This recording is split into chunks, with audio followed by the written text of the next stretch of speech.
बिस्मिल्लाहिर्रहमानिर्रहीम। अस्सलामु अलैकुम वरहमतुल्लाहि वबरकातुहू। हज़रत अल्लामा शेख अब्दुल हक मुहद्दिस देहलवी रहमतुल्लाहि ताला अलैह लिखते हैं कि कम अज़ कम 100 बार रोज़ाना दुरूद शरीफ पढ़ना चाहिए। मज़ीद लिखते हैं कि बाज़ दुरूद शरीफ के सीग़े इस तरह होते हैं कि अगर 1000 का अदद पूरा करना हो तो आसानी से पूरा हो जाता है। जैसे कि मसलन मिसाल के तौर पर सल्लल्लाहु अलैहि वसल्लम ये दुरूद शरीफ है, तो फरमाते हैं कि इसी दुरूद शरीफ को आप वजीफ़ा बना लें। और जो लोग कसरत से दुरूद शरीफ पढ़ते हैं तो उनके लिए आदतें पूरी करना कोई मुश्किल बात नहीं है।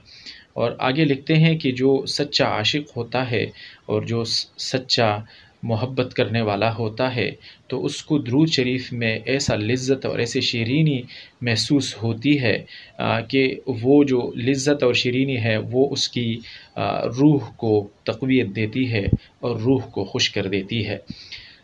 हज़रत अबू बकर सिद्दीक़ रज़ी अल्लाह ताला अन्हु फरमाते हैं कि ठंडा पानी इतना जल्दी आग को नहीं बुझाती जितना जल्दी दुरूद शरीफ का पढ़ना इंसान के दिल के ज़ुल्मतों को मिटा देता है।